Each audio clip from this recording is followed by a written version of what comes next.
오늘 하나님께서 우리에게 주시는 말씀 창세기 4장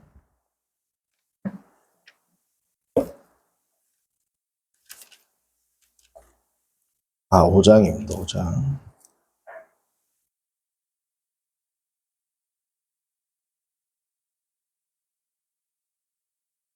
5장 18절부터 32절까지입니다.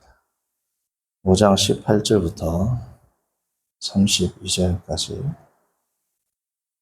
한 절씩 교독합니다. 야렛은 162세에 에녹을 낳았고 5장 18절 창세기 5장 에녹을 낳으며 800년을 지내며 자녀를 낳았으며 그는 962세를 살고 죽었더라.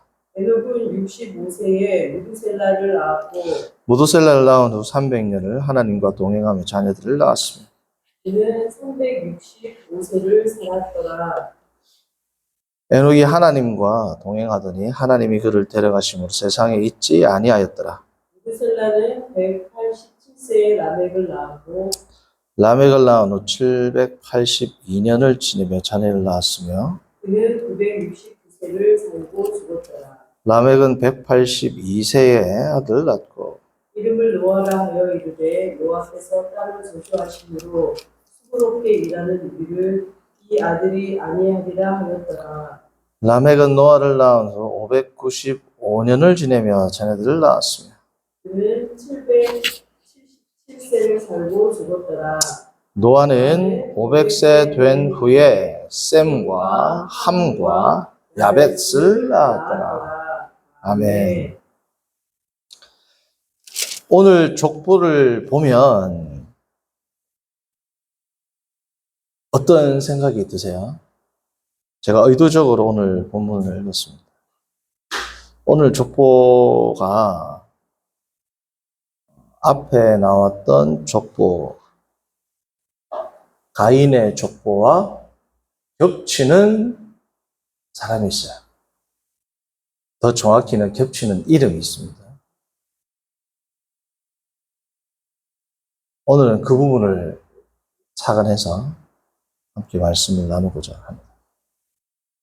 어제 말씀드린 바와 같이 톨레도시라는 이 단어는 얄라드라는 낳다, 우리로 말하면 이제 아이를 낳다 할 때 그 단어 동사로부터 파생된 명사입니다.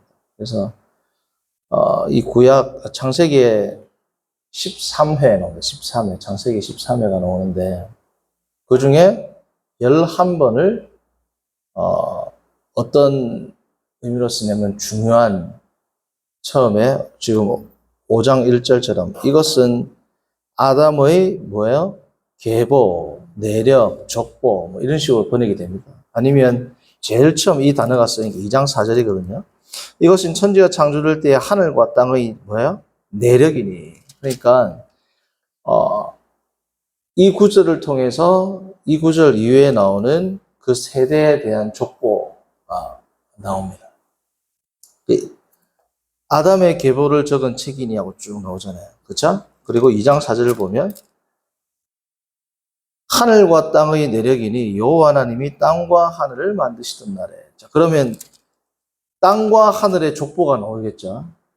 그리고 5장 1절은 아담의 족보가 나옵니다. 그러니까 아담의 족보로 시작해가지고 이 족보에서 중요한 인물은 누구다? 노아다라는 거죠. 노아로 끝나잖아요. 그러니까 다음 이 계보를 이을 중요한 사람으로 마무리하는 겁니다. 그래서 누구의 족보다 그러면 그 사람으로 시작해서 끝나는 사람은 그 전체 족보를 대표하는 사람. 아담의 족보. 아담과 뭐야? 노아란 말이죠. 2장 4절을 보면 하늘과 땅의 내력이니 족보인데 이거는 뭐라고요? 하나님이 땅과 하늘을 만드시던 날에. 하늘과 땅의 족보인데 여기서 내가 중요하게 다룰 내용은 뭡니까? 특별히 2장 4절 보세요. 하늘과 땅의 족보인데 2장 4절부터 4장 26절까지 5장 1절에는 족보라는 단어가 다시 나오니까 2장 4절부터 4장 26절까지는 하늘과 땅의 족보인데 특별히 모세가 어디에 주안점을 둬서 내가 당신들에게 이 족보를 설명해 주냐면 하늘과 땅에 대한 내용은 어디에서 나와요? 사실은 1장 1절에 나오죠. 천지를 창조하셨죠. 근데 하늘과 땅의 내력이니 이 말은 뭐냐면 이 앞에 1장 전체 하나님께서 천지를 창조하셨지 않습니까? 그 앞에는 사실은 하늘과 땅의 내력이니가 1장 1절에 들어가야 되겠죠. 왜냐하면 그 족보가 쭉 나오니까. 근데 내력이니 족보령이라는 말이 안 나온 이유가 뭐예요? 아무것도 없었기 때문에. 결국은 1장 1절도 족보에 대한 겁니다. 뭐에 대한 족보? 하늘과 땅에 대한 족보. 태초에 하나님이 천지를 창조하신 하늘과 땅이죠. 자, 그런데 2장 4절은 이 하늘과 땅의 족보인데 1장부터 2장 3절까지 하늘과 땅의 족보를 내가 정리하는데 2장 4절부터는 어떤 족보냐? 특별히 뭐예요? 여호와 하나님이 땅과 하늘을 만드시던 날. 내가 이제 땅에다가 좀 더 포커스를 맞추겠습니다. 앞에는 하늘과 땅, 천지에 대한 창조였는데 2장 4절부터는 이제 이 땅, 여기서 말하는 땅은 뭘까요? 땅과 하늘을 만드시던 날에 앞에까지는 하늘과 땅, 1장 1절도 하늘과 땅이죠, 순서가.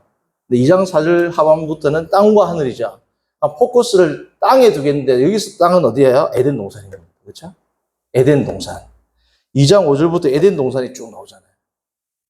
땅에 비를 내리지 아니하셨고 땅에 대해서 이야기하는데 그 땅은 결국은 에덴 동산입니다.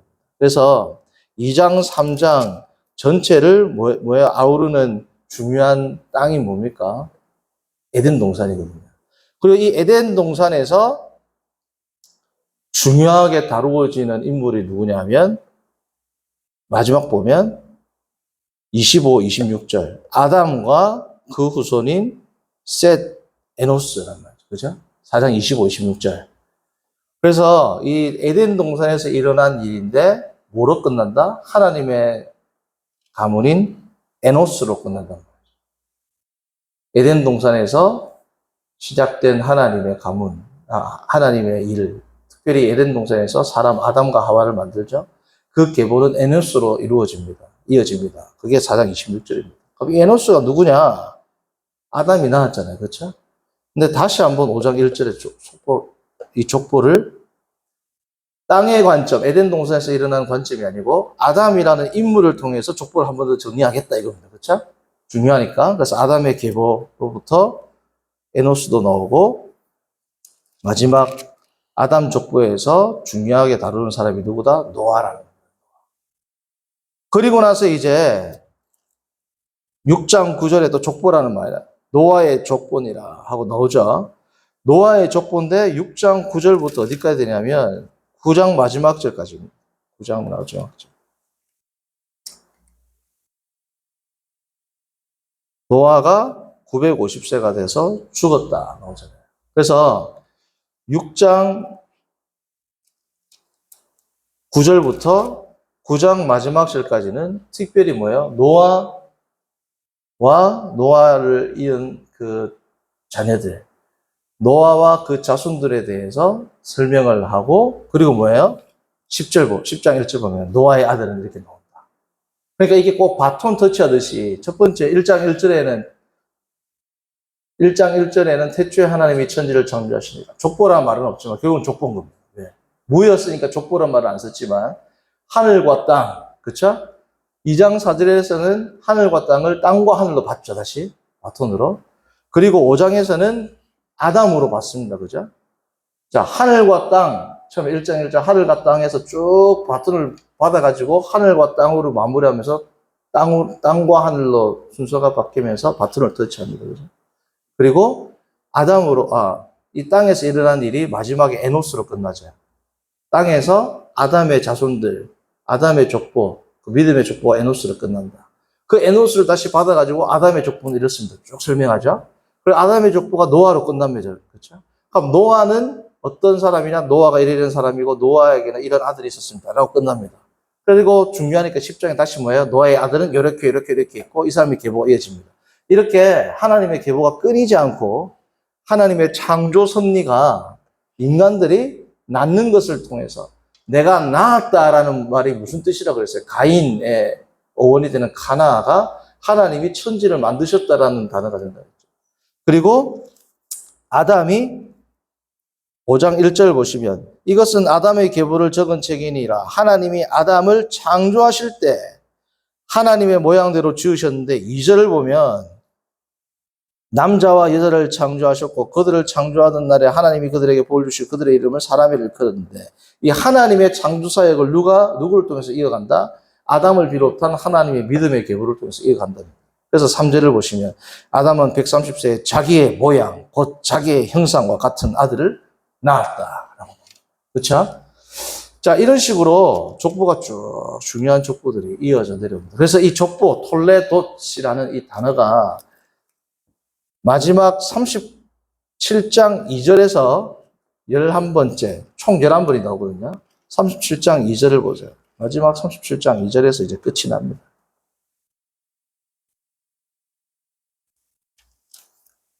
야곱의 족보는 뭐라고요?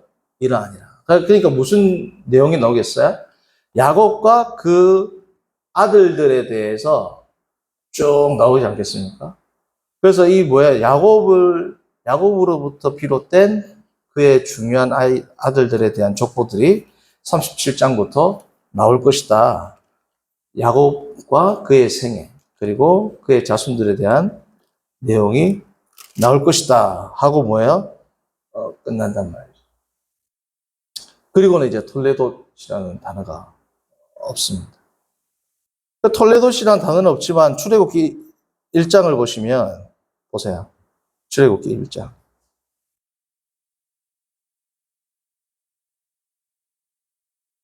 어떻게 나가요? 야곱과 함께 각기 자기 가족을 데리고 애굽에 이른 이스라엘 아들들의 이름을 이러하니. 이거 족보입니다, 결국. 톨레돗이라는 말은 안 썼지만, 그렇죠?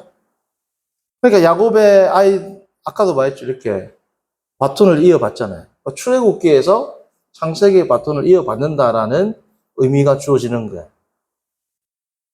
하늘과 땅과 하늘, 그리고 아담, 노아로 끝나고 또 노아의 족보 나오고 노아의 아들 족보 쭉 나오죠. 37장 2절에 누구였어요? 야곱의 족보는 이하라니라 나왔죠.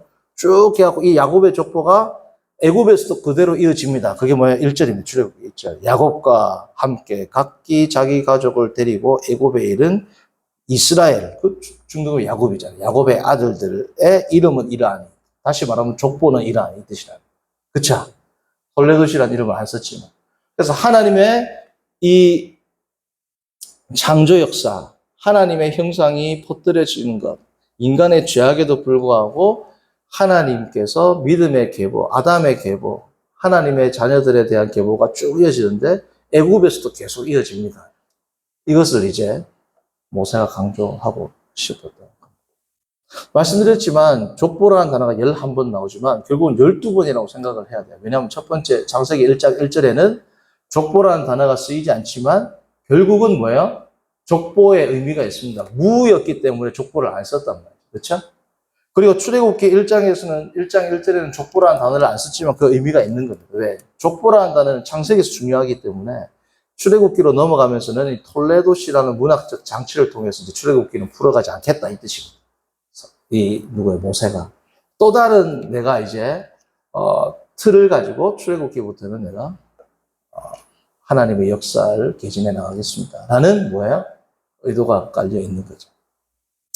자, 12번에, 그러니까 결국은 11번이지만 12번의 톨레돗이라고 제가 말씀드렸다는 이유는 이 10이라는 수가 사실은 이스라엘 백성에게 너무 중요한 수잖아요. 12지파, 그죠? 12개의 돌, 다 12이라, 예수님이 12제자, 그죠? 근데 이 12개의 톨레돗, 11개의 톨레돗이지만 어쨌든 12개의 톨레돗의 가운데 딱 제일 중요한 정중앙, 어떻게 보면 제일 중요한 자리죠. 이 정중앙에 위치한 톨레돗이 누구에 대한 톨레돗이냐면 셈과 아브라함의 족보를 설명합니다. 셈과 아브라함의 족보를 설명하는 이 족보가 어디예요? 중앙에 딱 위치해 있다. 그러니까 셈, 믿음의 자손, 노아의 자손 중에서 셈, 함, 야벳 중에서 셈이 믿음의 계보를 이어나가지 않습니까? 그리고 이 셈의 자손 중에서 결국은 누구예요? 아브라함 이야기가 믿음의 조상이잖아요. 그러니까 결국은 하나님의 백성에 있어서 가장 중요한 것은 뭐다? 믿음의 조상을 통하여 하나님이 그의 자손들을 부르시고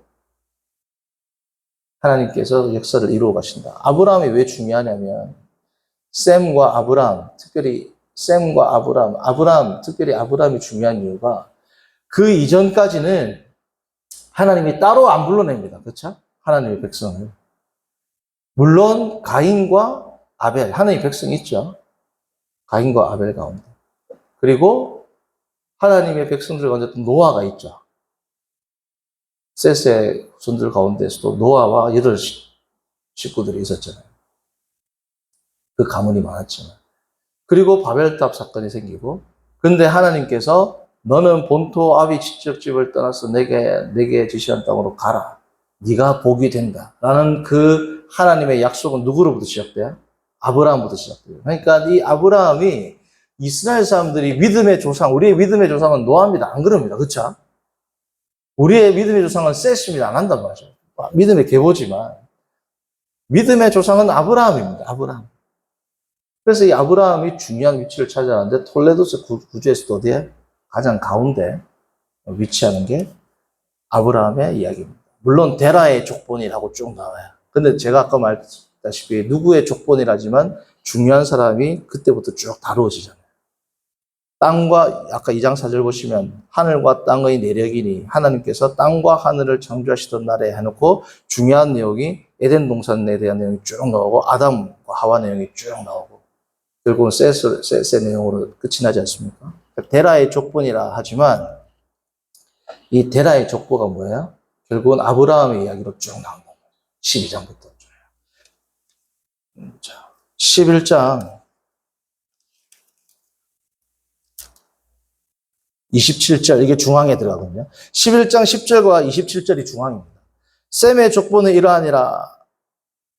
그죠? 셈의 족보는 이러하니라. 근데 이 셈의 족보에서 중요한 게 셈의 가문 가운데 특별히 뭐예요? 26절 데라라는 거죠.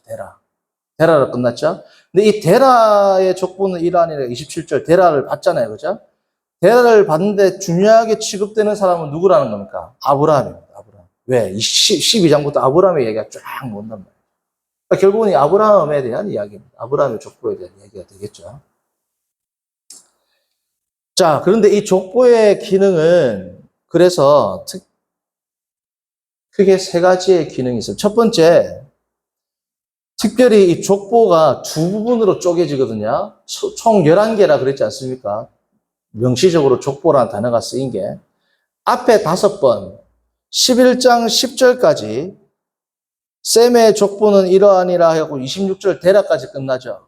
그러니까 앞에 5번 11장 10절부터 26절까지 그러니까 2장 4절부터 11장 26절까지는 특별히 원시 역사입니다. 원시 역사라는 건 뭐예요? 믿음의 조상 아브라함을 부르기 전까지 하나님께서 태초를 창조하시고, 태초를 한다. 천지를 창조하시고, 아담을 만들고, 쭉 돼 있던 그 역사는 우리로 말하면 원시 시대잖아요. 원시. 그래서 이거를 원시 역사 혹은 원역사라고 해요. 그래서 학자들이 뭐라고 하느냐. 창세기 1장 1절부터 11장 26절의 이 연대가 창세기 11장 27절부터 계시록 끝까지보다 더 길다 이 말이에요. 그죠? 이거는 연대가 얼마인지를 모르잖아요. 그렇죠? 그러니까 성경 전체 이 역사보다도 사실은 1장부터 11장 27절까지, 26절까지 역사가 훨씬 깁니다. 원시 역사. 이게 몇 년인지 모르잖아요.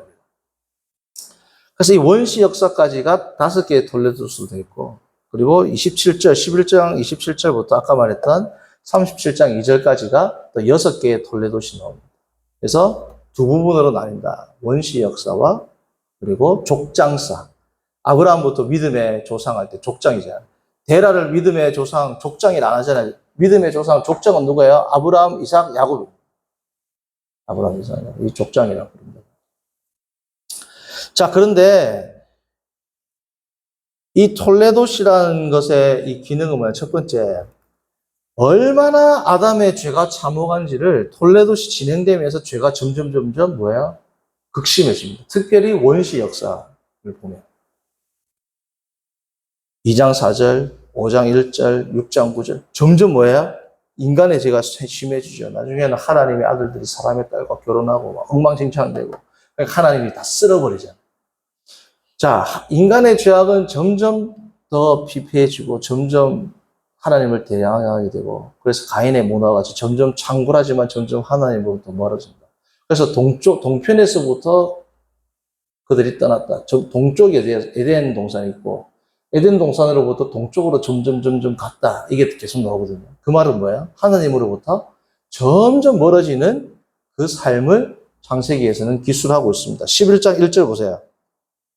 2절, 1장 2절. 11장, 온 땅의 언어가 하나요, 말이 하나였더라. 이에 그들이 어디로? 동방으로 옮기다가, 이 동방으로는 뭐냐면 두 가지 뜻입니다. 동쪽으로부터 옮기다. 그럼 동쪽으로부터 옮기면 동쪽으로부터 점점 동쪽으로 가는 거예요. 동쪽에서부터 점점 멀어지는 거예요. 멀어지는 거죠. 그리고 동쪽으로 옮겼다. 오늘처럼, 이 단어처럼. 동방으로, 동쪽으로 옮겼다. 동쪽으로부터 옮겼다. 결국은 같은 뜻입니다.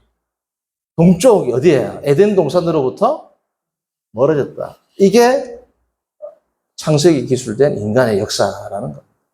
자, 그럼에도 불구하고 하나님의 은혜와 영광은 더 빛이 나죠. 왜요?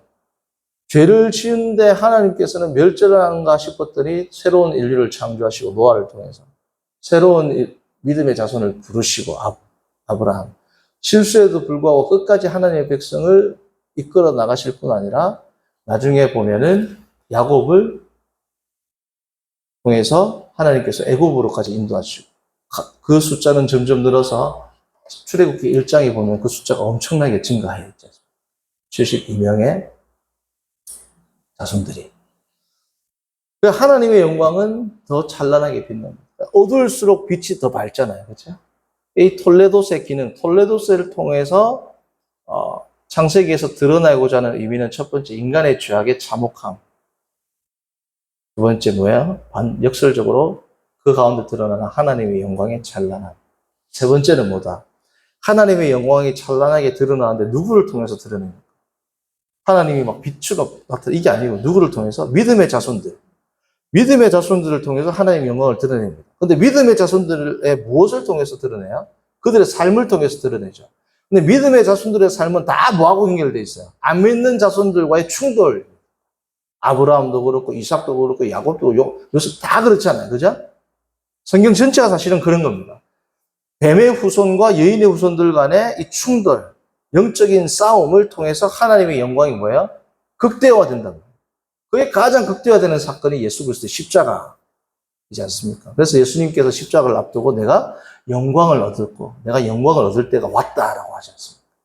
그러니까 하나님께서 이 톨레도스의 기능은 인간의 참혹함, 인간의 더러움, 인간의 죄악을 한편으로는 적나라하게 드러내고 다른 한편으로는 역설적으로 하나님의 영광을 드러내는데 이 하나님의 영광을 뭘 통해서 드러낸다? 인간사, 가인의 후손과 셋의 후손들 간의 뱀의 후손과 여인의 후손들 간의 그 충돌을 통해서 믿음의 자손들을 어떻게 이끌어 나가시는지 하나님께서 혹은 믿음의 자손들이 그 안에서 어떻게 믿음의 삶을 유지하고 하나님 앞에 영광을 돌리는지 이것을 통해서 하나님께서 어떻게 해요? 영광을 드러내십니다.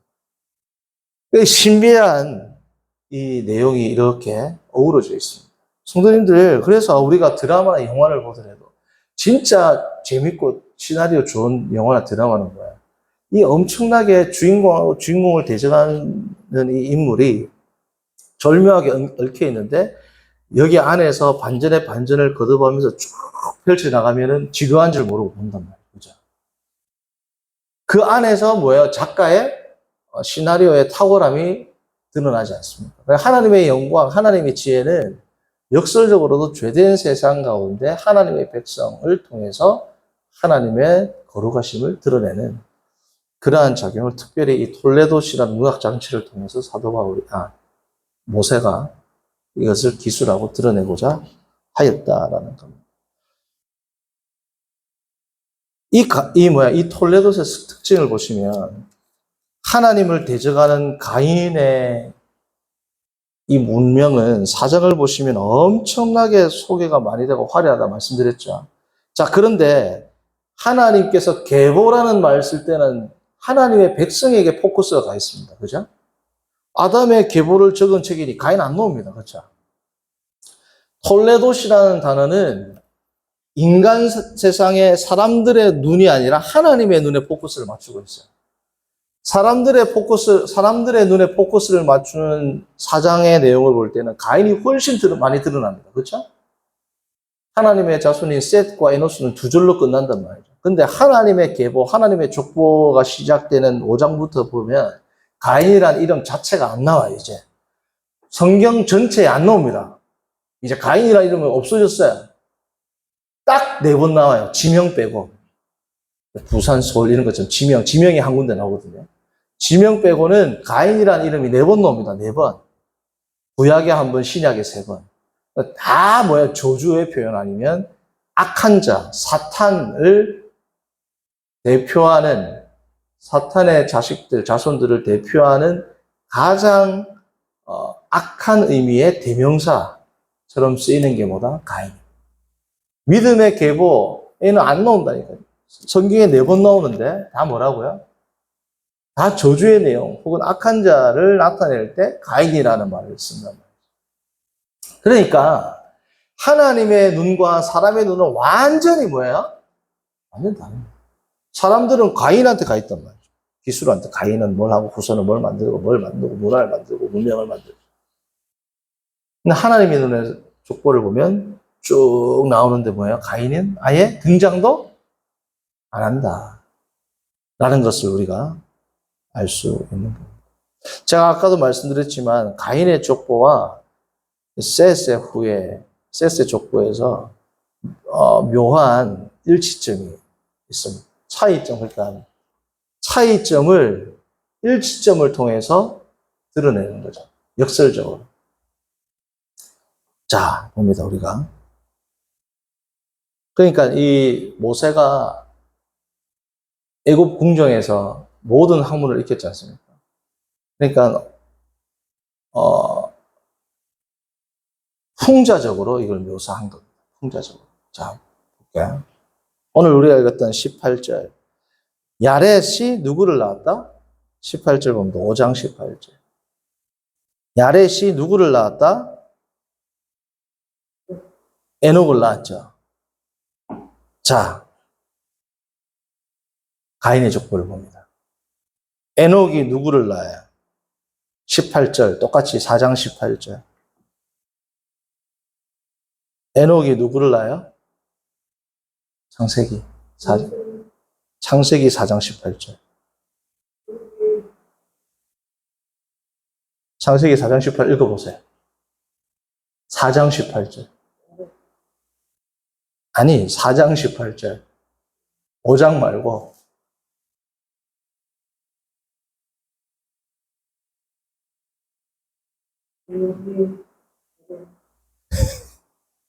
에녹이 이랏을 낳고 나오죠. 이랏. 창세기 4장 18절은 에녹이 이랏을 낳습니다. 창세기 5장 18절은 반대로 뭐예요? 야렛이 에녹을 낳죠. 이랏, 야렛 비슷하죠, 발음이. 이랏은, 자, 에녹이 무슨 뜻이라 그랬어요? 착수하다. 그래서 내가 나의 시대를 착수하다, 계시하겠다. 그래서 이랏은 무슨 뜻이라고? 이르, 그럼 at, 증인의 도시, 증거의 도시라는 뜻입니다. 내가 나의 시대를 이제 열어갈 테니까 증인들이여 보라 이 뜻이라고 했잖아요. 그죠?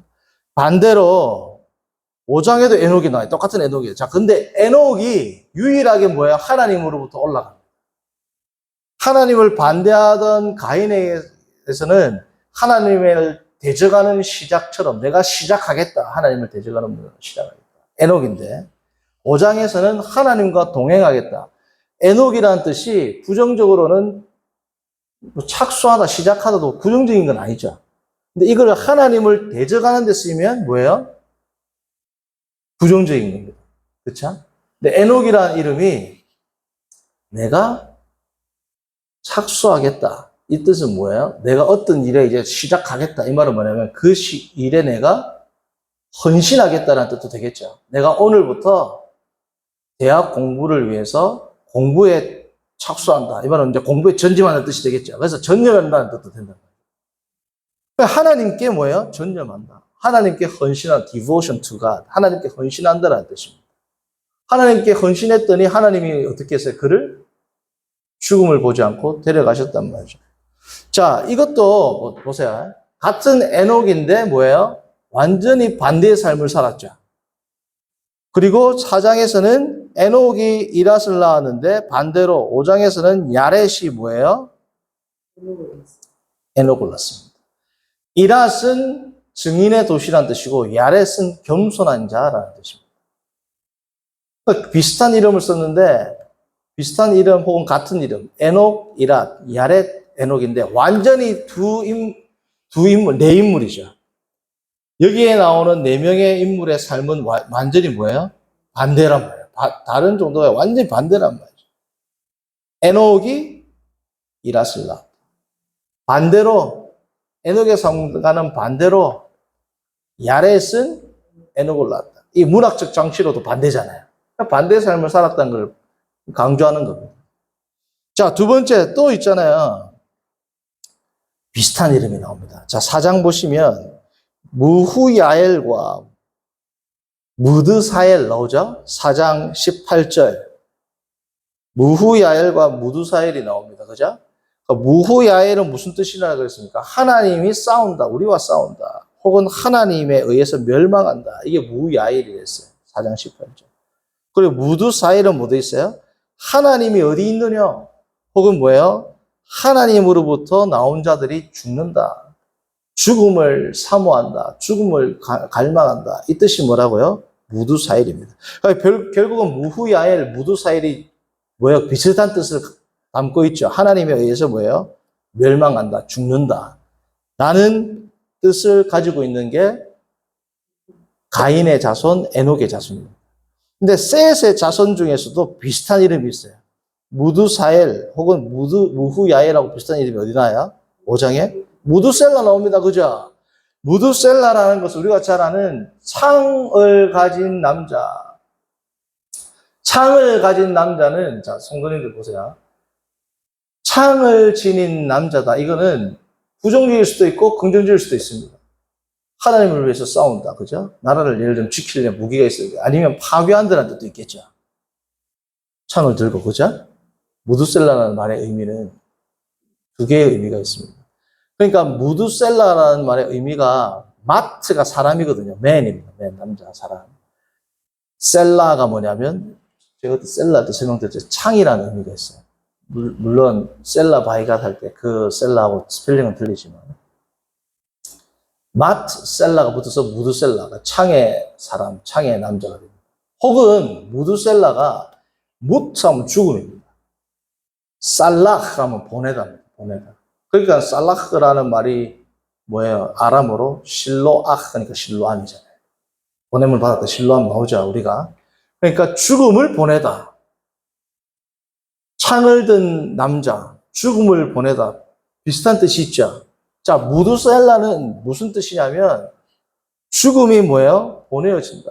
이 죽음이 보내어지는 건 뭐예요? 심판이, 홍수가 보내어질 것이다. 라는 예언적인 뭡니까? 선포를 하는 이름이 무슨 이름이 되는 거예요? 무드셀라. 자, 예수님께서 저주하셨어요? 안 했었어요? 예루살렘에 대해서 하나님의 심판을 선포했죠. 하나님의 심판이 있을 것이다 라는 말은 저주이지만 복이란 말이죠. 왜요? 대배라는 겁니다. 그쵸? 가인의 자손들은 하나님을 폄하하고 하나님을 욕보이는 뜻으로 하나님에 의해서 멸망한다 라고 이야기를 했지만 같은 이런 비슷한 뜻인데 하나님에 의해서 멸망한다는 뜻하고 똑같아요. 사실은 심판, 죽음이 임한다 이거잖아요. 그러니까 뭐예요? 대배라는 거. 같은 의미를 지닌 이름인데 뭐예요? 완전히 뭐예요? 다른 방향으로 나간다. 자, 마지막으로 라멕 봅니다. 라멕 있어요, 없어요? 라멕이 사람 죽이는 걸로 끝나죠. 4장을 보시면. 그쵸? 라멕이 내가 사람을 죽였다라고 자랑하면서 시를 지으면서 뭐예요? 가인을 위해서는 7배를 진데 나를 위해서는, 라멕을 위해서는 77배다라고 4장 23절, 24절을 통해서 가인 자손의 가장 죄를 극명하게 드러내 보여주는 게 라멕입니다. 자, 오늘 5장을 보면 라멕이 나와요. 이 라멕이 누구의 아버지입니까? 노아의 아버지란 말이죠. 노아의 아버지. 같은 라멕인데 뭐예요? 가인의 계보를 마무리하는 라멕이 있고 노아의 아버지 라멕이 있습니다. 같은 이름이란 말이죠. 이 라멕은 파괴자라는 뜻이라고 했습니다. 파괴자. 근데 파괴자라는 뜻도 있지만, 자, 성도님 잘 보세요. 파괴자라는 것은 뭘 추구하는 사람이에요? 파괴를 추구하는 사람이죠. 파괴자가. 멸망자, 멸망을 추구하는 사람이잖아요. 자, 이거는 반대로 말하면, 성도님들 파괴하고 멸망당하면 사람이 높아지는 거예요? 낮아지는 거예요? 낮아지는 거죠. 파괴를 당하면. 파괴자라는 뜻은 파멸, 파괴를 추구하는 자라는 뜻도 되지만 낮아짐을 추구하는 자라는 뜻도 됩니다. 무슨 뜻이에요? 겸손을 추구하는 자라는 뜻도 됩니다. 같은 라멕인데 파괴를 추구하는 자로 나가기도 하고 뭐예요? 겸손을 추구하는 자가 낳은 아들이 누구다? 노아입니다. 자, 파괴를 추구하는 자의 아버지, 조상은 누구다? 가인입니다. 그죠? 가인은 어디에 거주했다? 놋에 거주했어요. 놋은 무슨 뜻이라고요? 유리하다, 방랑하다는 뜻입니다. 라멕은 아들을 낳았는데 이름을 뭐라고? 노아입니다. 노아. 라멕은 노아의 가문을 통해서 라멕의 씨가 보존되는 거죠. 그죠? 노아라는 뜻, 놋, 노아 비슷하죠? 놋은 방황하다, 방랑하다. 방황하다, 유리하다, 방랑하다, 이거는 정착하는 거예요. 평안이 있는 거예요. 평안이 없는 거예요. 평안이 없죠. 노아라는 말의 뜻은 뭡니까? 평안입니다. 그러니까 비슷한 단어, 비슷한 이름, 때로는 간혹 같은 이름을 사용을 하면서 모세는 같은 이름인데 전혀 다른 삶을 살아가고 있는 두 계보의 사람을 소개하고 대립을 시킨단 말이죠. 그래서 오늘 말씀의 제목은 같은 이름과 다른 삶입니다. 이름은 같은데 완전히 다른 삶을 산 거예요. 성도님들, 이름은 다 그리스도인입니다. 그런데 삶은 반대로 사는 경우가 있어요, 없어요? 있죠. 그리스도인 하면 무슨 뜻이에요? 크리스티아노이, 복수로. 크리스티아노스 단수입니다. 그리스도를 추종하는 자, 그리스도인답게 사는 자. 조금 더 해석을 확대하면 작은 그리스도처럼 되겠죠. 뭐 작은 그리스도란 그 말 자체의 뜻은 아니죠. 조금 확대를 시키면 그리스도를 따르고 그리스도인답게 사는 자. 이건 또 반대로 이런 뜻도 됩니다. 그리스도인인 채 하는 자. 그리스도인이 아닌데 그리스도인인 채 하는 자라는 뜻도 된단 말이에요. 부정적으로.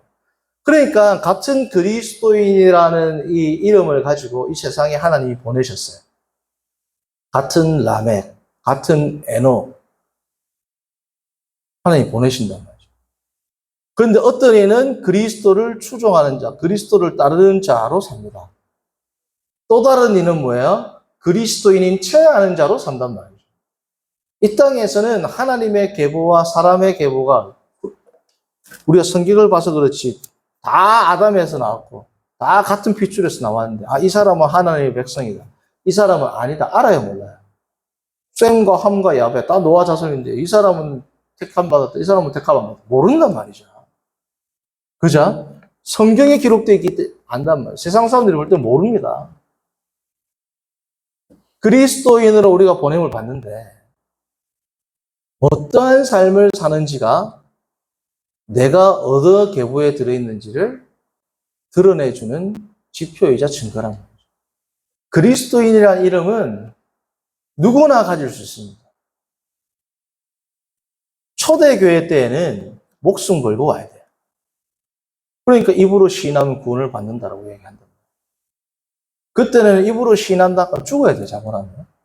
지금은 입으로 시인하는 이유가 큰 교회에 내가 와가지고 우리 사업체를 알려가지고 내가 장사를 잘해야지 하고 등록하는 경우도 있습니다.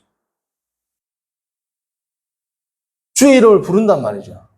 생명을 거는 게 아니고 사업을 걸기 위해서 오는 사람이 있단 말이에요. 정치인들 가운데 선거할 때 되면 오는 사람 있어요, 없어요? 너무 많죠? 주의 이름을 부른단 말이죠. 주님을 높이기 위해서 부릅니까? 자기가 정치에서 당선되기 위해서 부른단 말이에요. 그러니까 오늘날에는 과거와 같이 초대교회 같이 주의 이름을 부른다고 해서 딱 구원을 받는다. 이런 시대가 아니란 말이죠. 그죠? 같은 그리스도를 믿고 같은 그리스도를 불러도 가인의 계열이 있고 셋의 계열이 있습니다. 뭘로 판단하느냐? 남 판단할 거 없고 남은 어떻게 하거든? 나 자신을 판단할 때 내가 오늘도 지금 이 순간 어떤 위치에서 어떠한 행실과 어떠한 말과 어떠한 행동으로 내가 살아가는가. 과인의 자손의 삶들이 쭉 나왔죠. 셋의 자손의 삶이 쭉 나왔습니다. 노아의 삶이 나왔습니다. 셈, 함, 야벳의 삶이 나왔단 말이에요. 그 삶을 보니까 하나님 이 사람은 택하고 안 택한단 말이에요.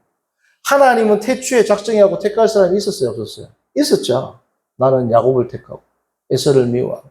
그러나 삶을 보면은 하나님의 아들들 가운데 셈과 함과 야벳, 하나님이 셈 택하려고 미리 정했겠죠. 그러나 이 성경의 지평에서 펼쳐지는 그들의 삶을 보면 셈과 함과 야벳은 하나님께 선택될 만한 행동을 한 자와 안 한 자로 나누어집니다. 함과 야벳은 아니잖아요. 그렇죠? 셈은 딱 나온단 말이에요. 뭐 야벳은 또 성경을 보면 사실은 함이 이제 잘못을 한 거죠. 어쨌든 우리가 성경을 보다 보면 하나님의 자손과 하나님의 자손이 아닌 자들의 삶이 극명하게 이제 어떻게 대조를 쫙 이룹니다. 셈과 함과 야벳. 이건 적절치가 않네요. 왜냐하면 실수한 것은 함이니까 사실은. 예를 들면 베드로와 유다, 예수님의 제자와 유다. 그들의 행실에서 딱 드러난단 말이에요. 그리고 가인을 예를 들 때도 신약 성경을 보면 가인같이 하지 말라, 행하지 말라. 행동을 강조합니다. 선생님들 우리가 같은 그리스도인이라는 이름을 지녔지만 정말 그 이름에 부합하는 삶으로 하나님께 영광을 돌려드리고 하나님을 높이는 귀한 삶을 살기를 바랍니다. 기도합니다. 선하신 하나님 아버지, 오늘 창세기의 말씀을 통해서 주 안에서 정말 그 이름에 걸맞는 영화로운 이름, 그리스도인이라는 그 이름에 걸맞는 삶을 사는 것이 얼마나 중요한지를 깨닫게 하심을 감사합니다. 하나님 아버지, 오늘도 우리가 주 안에서 귀한 삶으로 하나님께 영광 돌리는 귀한 백성들 되도록 인도하여 주옵소서. 예수님의 이름으로 기도합니다. 아멘.